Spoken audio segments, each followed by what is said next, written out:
Good morning and welcome to another Kerfuffle Showcase, and I'm delighted to have a full team here today looking at the PIP Vault. Here today we have Tim Main, Stephen Foden and David Sandeman. Hello gents, how are you all? Good morning, very well, thank you. Good stuff. David, you okay? I'm excellent, and thank you very much for having me on this showcase. No problem at all. Looking very professional there, sir, with your earphones, so that's good. And Tim, hello, how are you? Very good, thank you. Good morning, Simon. Good stuff. Well, set the scene for us here, Tim. Give us the people who are tuning in now. Give us an idea of what the PIP Vault's all about and how you came up with the idea. Quite simply, 3 years ago, I stopped selling houses day to day, and I was frustrated by the process. It was taking too long to exchange contracts, and buyers and sellers were getting upset with each other during the lengthy process once the sale had been agreed. And I thought, how can we help? And I was working for a firm. We were getting property information forms completed and conveyancers appointed before we accepted instruction, but we weren't using that to our clients' advantage. And so I had the Costa coffee moment, and other coffees are available, and with Steve Foden, a local conveyancer, and said, come on, how can we make this better for people? Yeah. And we talked about it a little bit and thought, well, if we're going to sort of try and display any information that we get the clients to put up front, we need some technology. And how are we going to build that? And Steve suddenly scratched his head and said, well, actually, there's a guy called David Sandeman who hosts title packs for the auction world. Yep. And so that's why we then got in touch with David. And what we've really done is we've adapted his auction technology for the private treaty market. Good stuff. And David, just on that subject, just give us an overview of why it does work so well in the auctions world. Okay, we've been providing technical services to the auctioneers for about 30 years now. And since time immemorial, every time a property went to auctions, way back, I go back to when I was buying properties at auction in 1984, you would send 25 quid off to the auctioneer and he would send you a big package of documents, photocopied of the documents. You'd go through, get your sister to go through that, and if you're happy, you'd go and buy it. Yeah. About 16 years ago, we got approached by a couple of auctioneers who said, could you set up some document rooms, for a document for each of the lots we offer, which we did, and we now provide that for about 65% of all lots going to auction. Some auctioneers have their own in-house system, but just to put some numbers on that. So virtually every property going to auction will have an auction pack with it, which is hopefully sufficient information to make your decision you want to buy it. And since we started, we've provided over 200,000 document rooms, had over almost 2 million people registered to look at them, and I think the last count was just over 26 million documents have been downloaded over that 16-year period. So I thought when Tim and Steve approached me, oh, well, this would be a 5-minute job, as you always do. Actually, it did require quite a lot of work, but the underlying technology has, as I say, delivered 26 million documents for over 2 million people, or approaching 2 million people, and that's what we're using. It's a sort of variant of that. So you've got a working sample then, is what you're telling me. This has been tested. I think so. Yeah, we got the hang of it after the first 10 million documents were delivered. And what, David, just as obviously a lot of those people will have gone through private treaty previously. Do you often get feedback about how different they find the process? Yeah. Well, two things. Firstly, the process is very much quicker. Typically, a catalogue won't come out 3 weeks before the auction, until 3 weeks before the auction. Hopefully, the legal pack will be very shortly. But they do like the fact that they can see all the legal documents they need to see and request the ones they don't, always remembering that sometimes the most important document is one which isn't there. Why it isn't there? Has it been deliberately left out? You've got to ask those questions. Yeah. But the speed and efficiency allows you that maybe within 14, 21 days of seeing a property coming to auction, you are going to exchange contracts. The sale has gone through, exchange of contracts takes place on the fall of the gavel, rather than this 3, 4, 5, 6 month delay that we're having in the private treaty world. I mean, the good thing is in an auction, you're not in a chain by default. Yeah. You might have a property sale, but you're in a position, and everybody must realise that on the fall of the gavel, the exchange takes place unless it's a conditional sale, which will be flagged up in the lot details and the legal pack. Understand. Thank you. And Stephen, from your point of view, when you were sat having that Costa coffee moment, what what are the classic challenges that you see in place that you thought this needs to change? Yeah, typically it's getting documentation together at the start. You know, there's always an inbuilt delay whenever instructed. You've got 7 to 10 days wasted while you're getting instructions. Then you're going out and getting information. I was involved in the home information pack market many years ago, and in fact met David when we were dealing with that. And the beauty about the auction pack is all the information is there. More particularly, and just some benefits of it, is that every time a document's added, people are notified of those additions. It's all in one place. You can download it. You don't have the problems of sending emails and emails not being received. And also it's timestamped, so you can see when people have accessed the documentation. So you don't have some of the issues that go with the private treaty market of people saying, well, I've sent this and the other person hasn't received it. You can actually tell whether they have sent it, whether they've received it, and even whether they've seen it and downloaded it. So it gives some real time stamp in relation to the product. Yeah, so that transparency can only help clarify matters, can't it? And absolutely. There's no hiding places. And like what we've done with PIPs, both the auctioneer and the vendor solicitor can upload documents to the document room in the auction world. And also as an individual, if I'm looking at a property to buy, I can send a link to my solicitors and invite him in to go and have a look at the documents on my behalf as well. So it sort of completes the whole circle. Got you, understand. And Tim, I mean, on the if you go to the piphome.co.uk, there's a lot of information. Obviously, on your website, there's a fantastic video on there that gives a really good overview as well, which we're going to obviously be highlighting. The thing that jumped out for me was that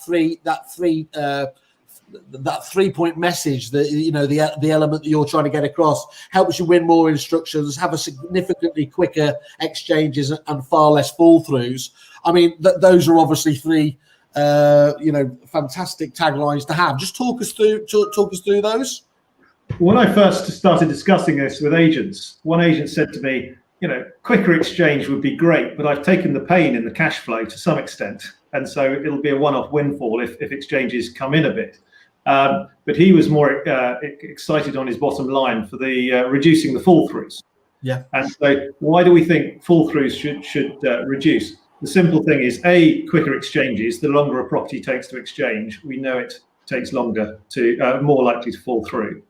But also it reduces fall throughs because the buyers can see this information before they offer. So the buyer is better informed, therefore better quality offers come in. They're more likely to get to the end of the process. And certainly, if you raise this with individual sellers, they love the idea that they can do something to help speed up the process. They don't understand the whole process. There's a bit of a myth behind conveyancing.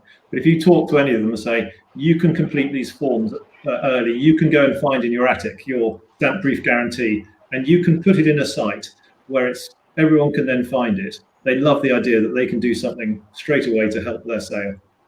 There were some staggering results from a survey I saw just a while ago about what the public what their impression was of how long it took to move and everything else, and they just thought it was, I think the majority said it was less than a month or something in their minds to do it. How well informed or misinformed do you think that the public actually are at the moment, in terms of do they literally react with shock when they realise how long it's actually going to take, the whole process?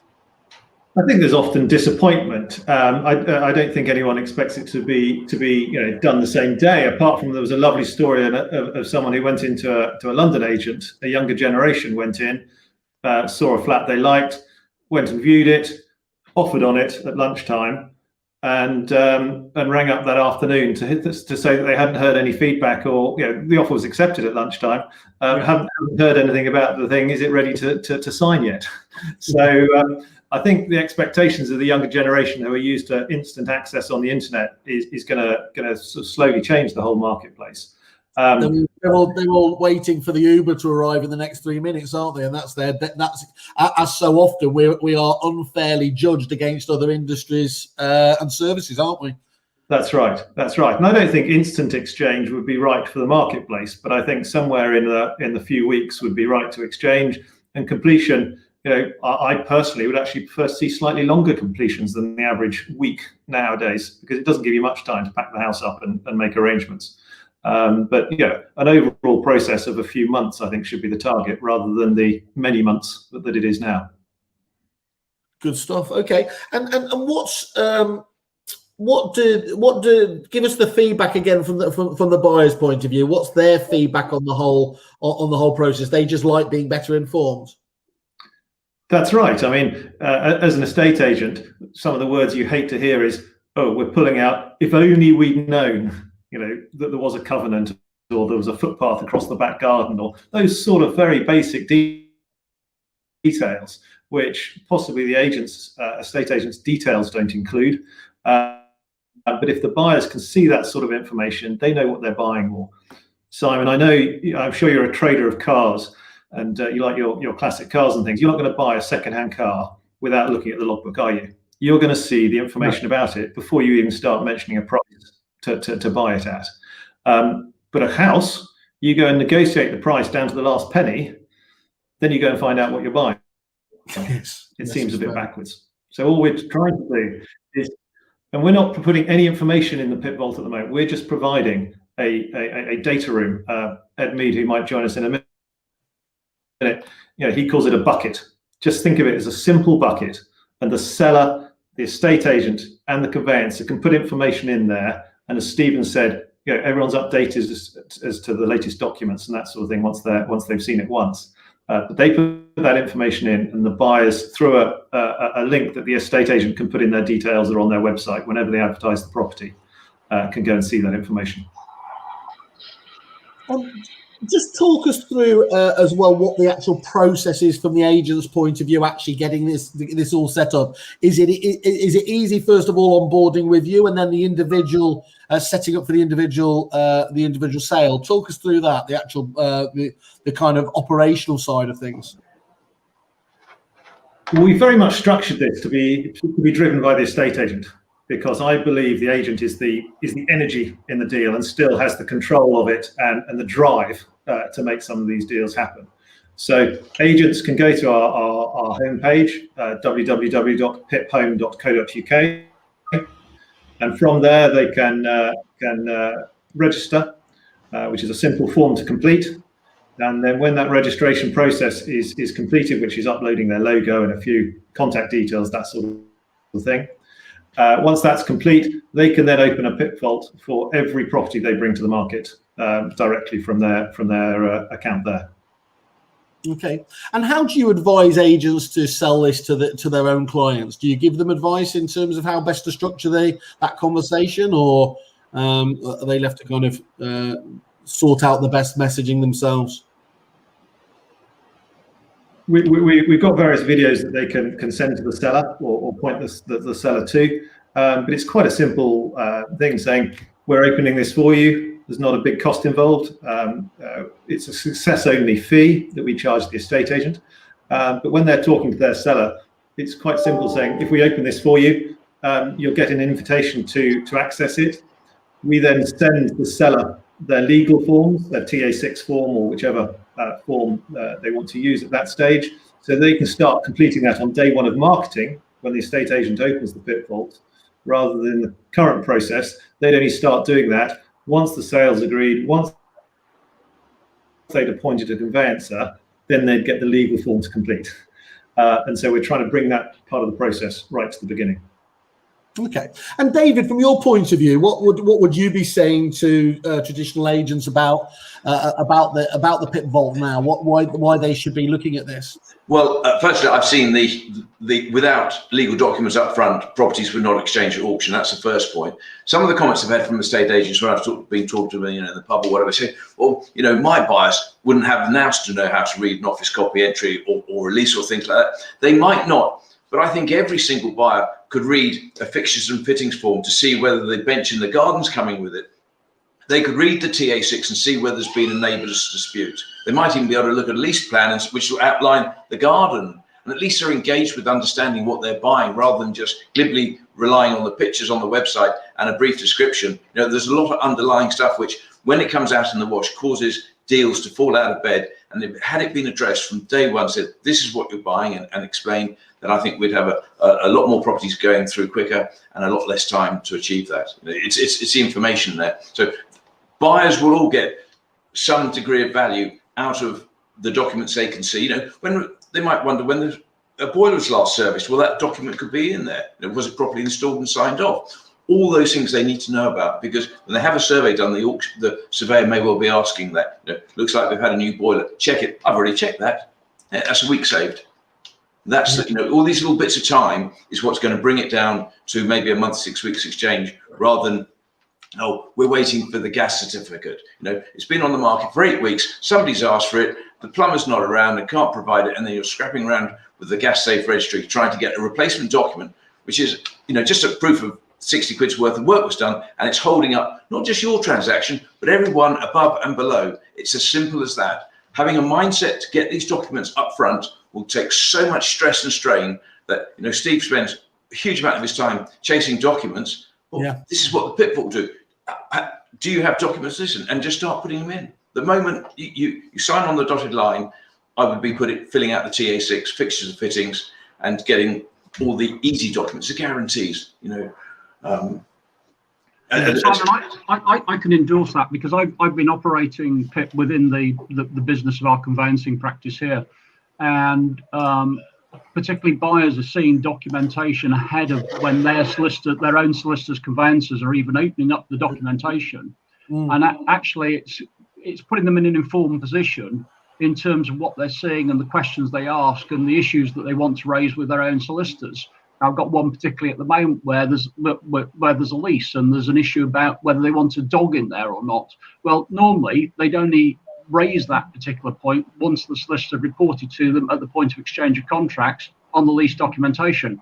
Well, what's actually happened in this case is they've raised that on day one, the issue's been resolved, and it's actually been dealt with between the estate agent, the seller and the buyer. They've agreed the terms, and then they've presented it to the solicitors as a fait accompli, as an agreement as to what's happened, rather than the buyer's solicitor raising it with the seller's solicitor, who then asks the seller, who then refers it back to the buyer's conveyancer, who then refers it back to the buyer. It just shortens the whole process. So just that transparency has speeded up the conveyancing process without a doubt.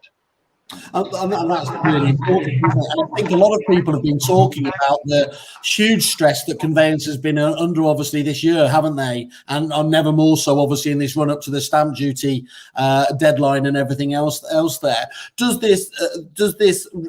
It sounds, from what you're saying, it does offer a solution to at least reducing that workload, at least, and putting it into a much more proceduralized approach, isn't it? Yeah, absolutely. One of the requirements of a seller's conveyancer is to review the documentation before it's dispatched. Now, dare I say it, that may not happen as often as it should do, but in reality, if the documentation is uploaded by the seller, by the seller's conveyancer, you're already seeing a complete pack of documentation. So you're reducing the questions that are going to come in saying, I haven't got this, I haven't got this, can you chase it, can you do this, can you do that? And therefore, every time, as I said earlier on, documentation is updated, it's automatically, everybody gets an email to say documentation has been uploaded. And conveyancers are under a huge amount of stress at the moment. There are several going off with stress. We're getting emails from people saying, sorry, this person's not in here, they've gone off with stress. Now, I guess that's probably related at this moment in time to our stamp duty deadline on the 30th of June. But the reality of the situation is anything that can stop the paper shuffling that goes into the conveyancer's office, the better the process is going to be and the more transparent it is. And if everybody can see a timeline as to, yes, the seller's conveyancer downloaded this on this date, the buyer's conveyancer downloaded it on this date, these are the inquiries that came in, those are the replies that went back. There's a lot less chasing that has to go on as well, because the estate agent can log on and he can see, right, okay, I can see inquiries were raised on this date. I can see the buyer's conveyancer hasn't downloaded them as yet. So actually the only person I need to speak to at the moment is the buyer's conveyancer, and vice versa. So it also reduces some of the workload on the estate agents by what they can see through the management tools within the process. So it's a win-win all round, basically. I think there's also a marginal gain here in that, I've been involved in enough transactions to know that sometimes, at the door of exchange, the purchaser comes up with some spurious reason to try and chip the price. And it does help. We can say, well, hang on, it's been in the TA6 for the last 6 months. Why are you raising it now?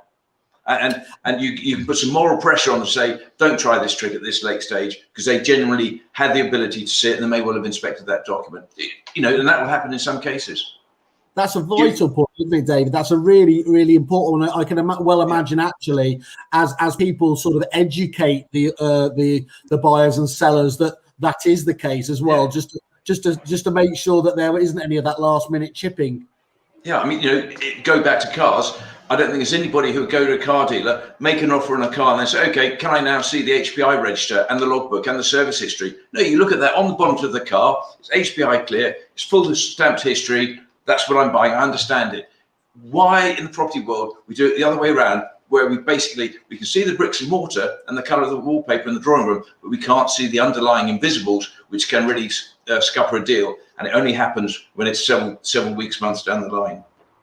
Perfect. Thank you, David. Well, as you said, Tim, we've got Ed joining us in a second. Just before I introduce him onto here, we have got a comment here from Robert May, who just makes the point: property information packs are the key to unlocking full and proper material information, a legal requirement since 2008. Properly implemented, this is a genuine opportunity to improve the industry and the transfer of properties between owners. So obviously a big fan there from it sounds like. Thanks for that, Robert. Yes, let's bring in Ed. So to make it wonderful 5. How are you, Ed? Are you okay? Well, I'm very good. I've very rarely come across such a sage and intelligent looking, anyway, bunch of people on a call before. So I'm pleased to be here. I was waiting for the bots. You've got to go to Specsavers, Ed. I'm pleased to be a part of it. But I have to say, I've been listening. And again, actually, Robert May, who knows more about this than anybody probably in terms of the property information stuff. People always tend to talk in this context about the paperwork. What no one ever has talked about in the past is somewhere to put it. Everyone always thought, yeah, great, we don't want any paperwork. Where are we going to put it? And when Tim first approached me quite some time ago, just for a bit of advice early on, and I've been a big supporter of this initiative and this product, it was the bit about the bucket, simply looking at it. I know Tim mentioned it earlier, but the idea that here is somewhere at last that literally, even if you've got to pay for it, costs pennies, 25, it may be naught, it may be 25 quid, depending on what deal you can strike with Tim, who's sitting there for me. And it just gives you somewhere to put it. I think the biggest problem for all of this is changing estate agents' mindset. I still think there's a major problem out there with the fact that agents like to put, and I know that there probably aren't a huge number watching, but I would suggest there'll be quite a lot who will watch this as a recording. I don't want to piss them off, if you'll pardon my French, but the methodology at the moment when you're advertising a property is still tending to put the minimum of information up front so that you persuade the people to pick up the phone and you can then sell them stuff. Yes. And I think that has to change. I just think that has to change. And it is changing with the new generation of younger agents coming through. The problem for the industry, I think, is that the vast majority of middle-aged men, well, older middle-aged men like me, who do things in the same way they've always done them. And this is a cheap and fantastic way to change that. So other than Peter Pan characters like myself, obviously educating the masses, Ed, what would you do to try and bring people around on that? Or is it, as you said, is it just slowly changing anyway? Well, I think I know that Tim and David and Steve are in some very interesting discussions with some of the big portals, some of the big platforms about incorporating them. And obviously the platforms at the moment are very, very keen to make their customers sticky. And from that perspective, incorporating something like this, which they can effectively do for free, is a massive boon. And I think once people see that they're being offered it over and over again, they're just going to think, well, why don't I do it? My biggest thing originally when I was approached about this was the thing about auctions. Why on earth? I don't think people understand enough about the way auctions work. And I think what David's done is hugely impressive in terms of the information he's provided. He's been involved. He's been Mr. Auctions for 20 years. And when he turned around to me and said, well, this is just auction stuff for the private treaty market, that just instantly makes sense. So for agents, to me, this is the bridge between what auctions do and what the private treaty market does. Ed, can I just come back to you on that point about the agents like for people to phone up? They want a line of communication. when you want to look at a PIP vault, you have to fill out a little account form. We want name, email address, and mobile and number, and we have the option of actually verifying that mobile number, send a short code to it, so you do have a line of verbal communication with everybody who looks at a PIP well, that's vault. a very good point, actually, of course, because this does give agents access to the details of who's looking at the properties in more detail, because of course they're going to have to register to look at the information on the agent's website, on the link, or the portal website, whatever it is, which gives you earlier and easier access to that particular potential buyer. So And they are potentially the serious people. Yeah, that strength of interest then is quite easy to gauge, isn't it? Yeah.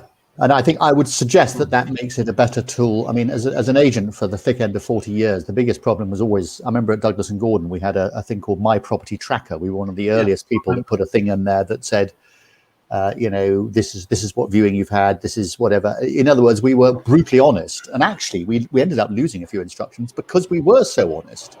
Other agents were just fibbing, saying we've had 50 people around in the last 2 weeks. And they could look on My Property Tracker and see that we'd only had 5, but they were bona fide buyers, and you could see the feedback. So this is a sort of extension of that.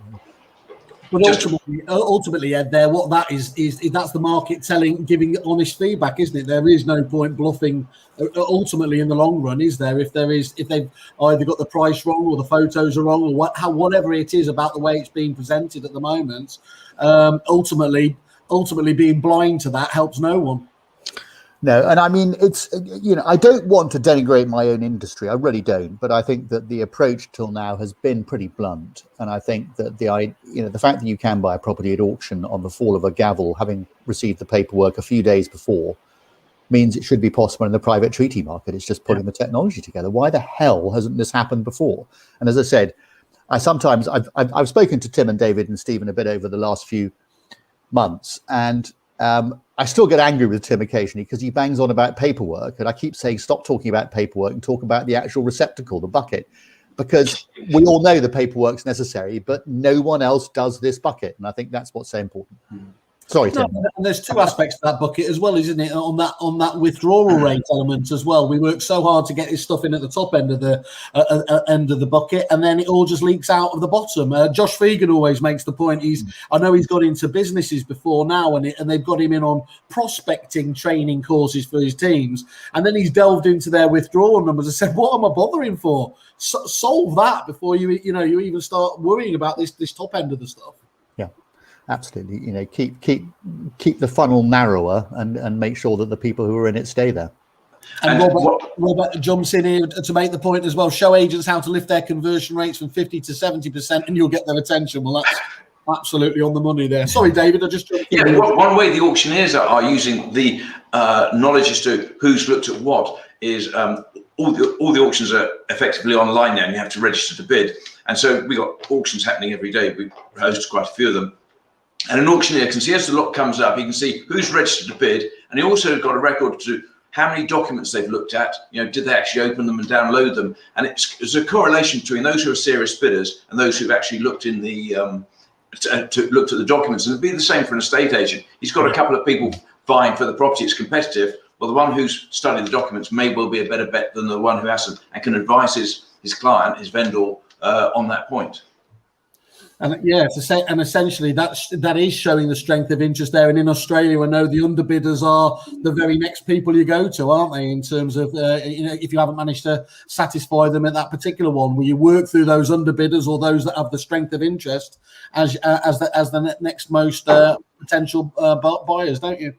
I do think it's indicative of the way this can work. You've only got to look at the people on the call. Tim was an estate agent for a long time. Steve is a solicitor, and David's on the auction side. What on earth what else do you need? No, that's all you need to get this right. Steve's has been road testing this.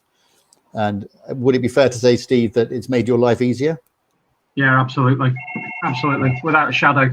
Both from the information flow and from actually seeing who's looking at documentation at what time and where any delay in transaction is, and who you need to chase to reduce and remove that delay. And hang on, Simon, before you go on, I just wanted to say, there you have it. That's a solicitor. He's not allowed to lie. All right. Well, which gives me a perfect segue because I can. But Stephen, is there anyone in your profession that will have any kickback against this? Do you think, or will it be overwhelmingly well received? I guess, like anything, people don't like change. You know, when home information packs came through, lots of people were objecting to them. They didn't like them. But, you know, you look back on it now and there's a lot of people in there saying, actually, it wasn't a bad idea. You know, there was information there. It was available.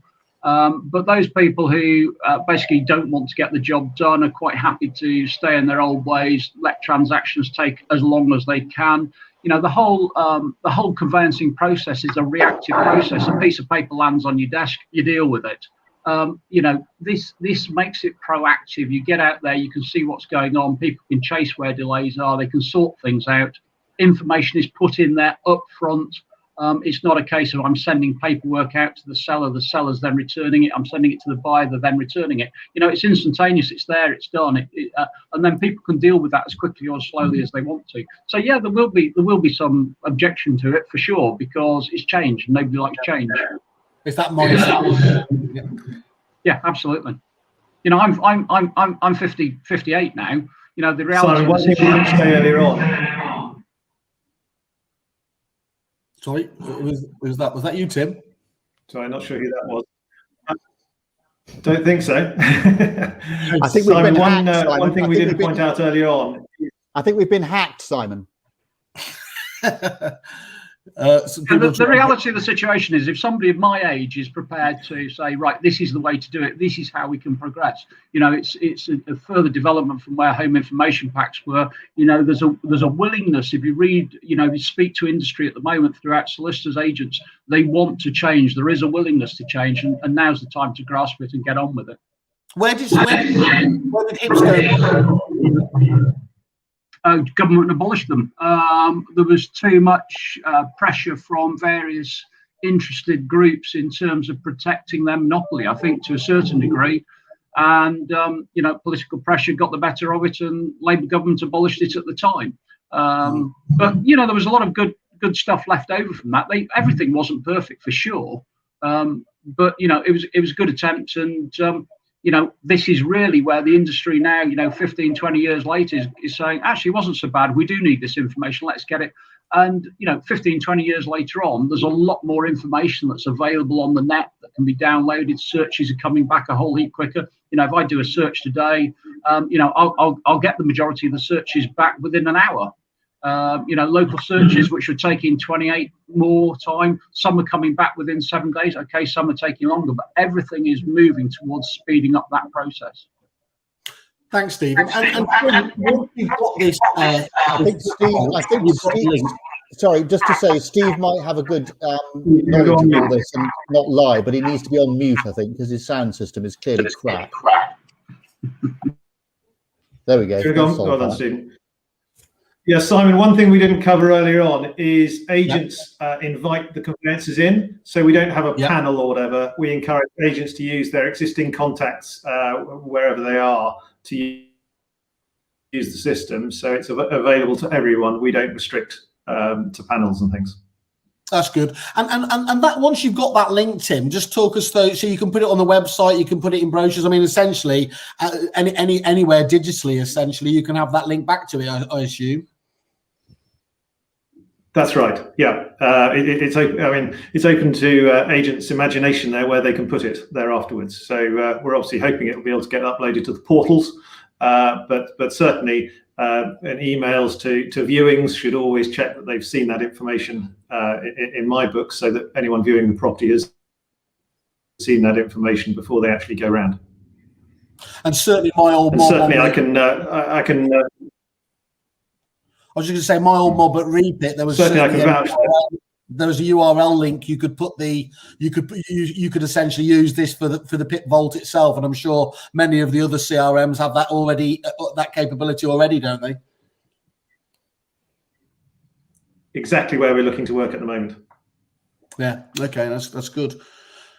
And Robert's obviously Busy today. Robert, UPRN has made the collaboration between specialist service suppliers possible and simple there. So that's the unique property reference, isn't it?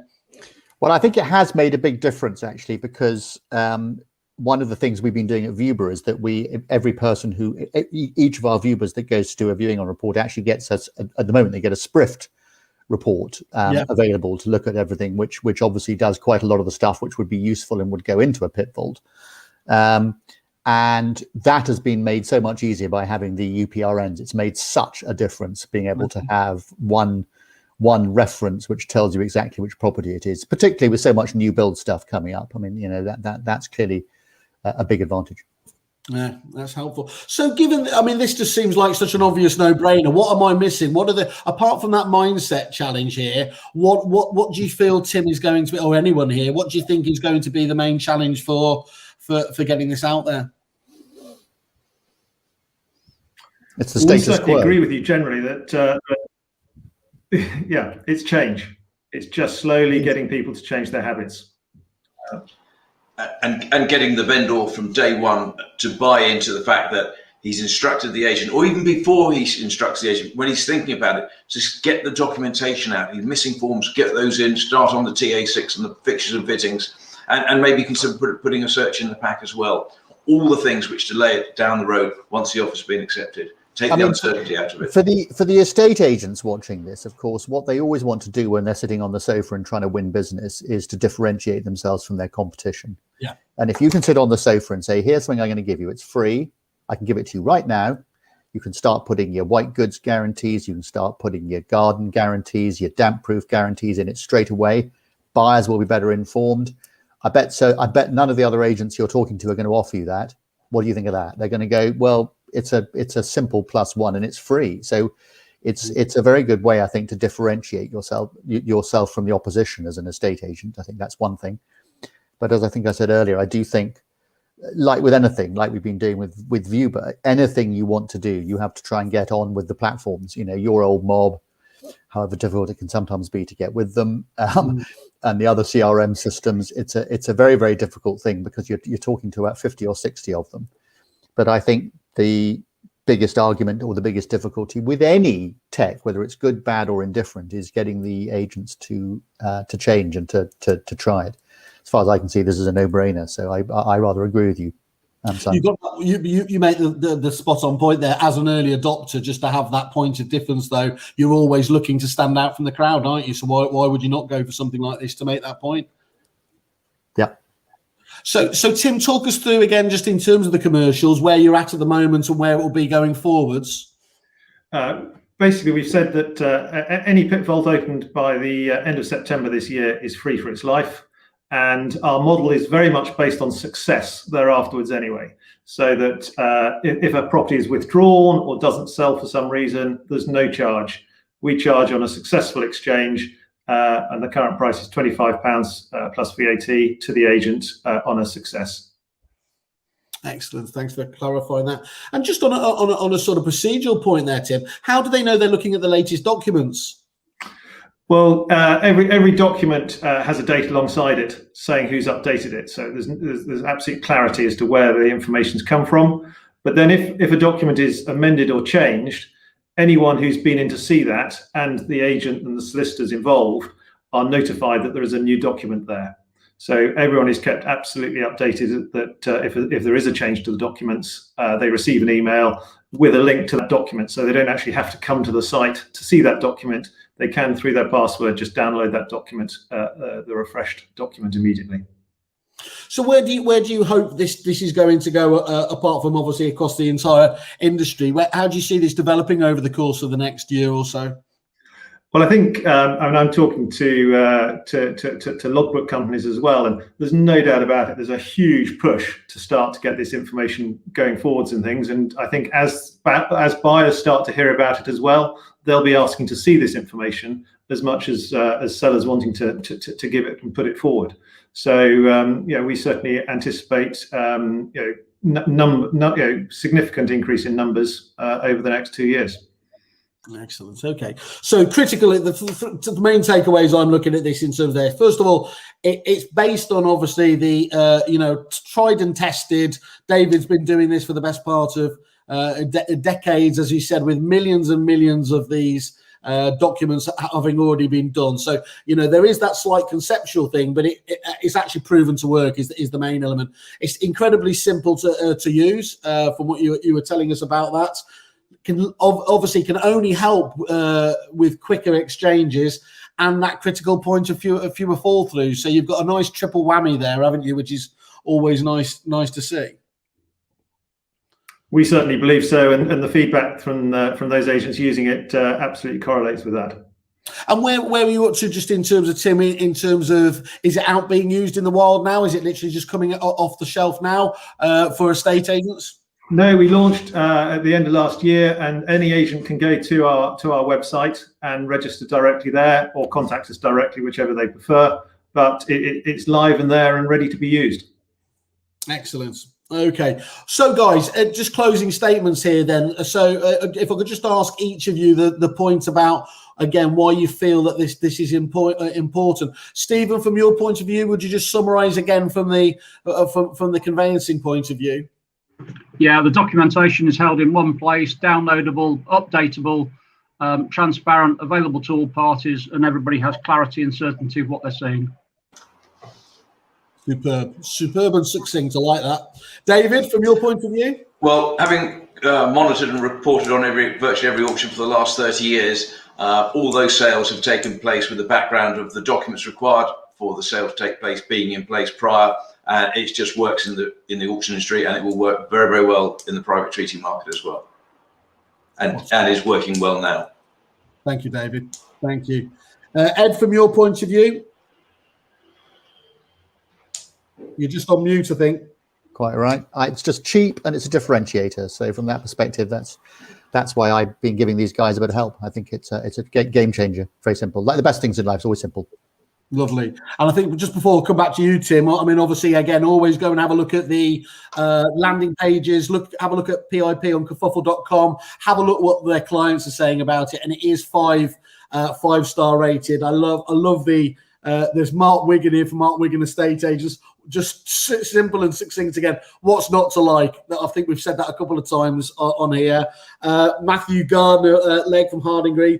It's brilliant. The PIP vault works for everyone. The seller, the buyer, the estate agent and conveyancers. It's brilliant. Just to get a bit far show there, but still wonderful to hear that sort of feedback. And then Mike Nettleton, a man who knows a little bit about dealing with volume and everything else there over at Knock Dayton. Excellent. I absolutely love this product. So great to hear that kind of testimony. Obviously, must be nice to feel that validated, Tim, when you were sat there all those moons ago having your Costa coffee moment. Absolutely. I like to add to that little list that I sold my house using a PIP vault, and I'm pleased to say I looked the buyer in the eye when we agreed the price, and I said it's on the basis of all the information in the PIP vault. And two weeks and a day later, we had an exchange of contracts. So yes, I was fortunate to find a cash buyer, but that buyer hadn't bought a house for 25 years. They hadn't appointed a conveyancer when they agreed the deal, and they did manage a week's holiday in America in the meantime. So, despite that, they did achieve it in just over 2 weeks. So knowing that information does help. I think what's really going to be fascinating about this, Tim, is when we're going to start hearing, I make the point repeatedly here, and look, it's vital that we do get the feedback from the agents themselves, obviously, about why they like particular suppliers. But often what's overlooked is what it's actually delivering for the agent's own clients. And you're going to hear more and more of those stories, aren't you? And obviously we'd be absolutely mad to ignore that. Why would you not want to have that positivity being fed back? And there's a lot of pain and frustration in those 21, 23 weeks, whatever people quote nowadays, between exchange, agreeing a sale and exchange. There's a lot of personal pain and frustration. Famously, time kills deals, doesn't it? And that's that's just one other element. The more time that's going on, the more stuff that can go wrong. So, by definition, transparency and speed. I can't think of an industry where it hasn't worked.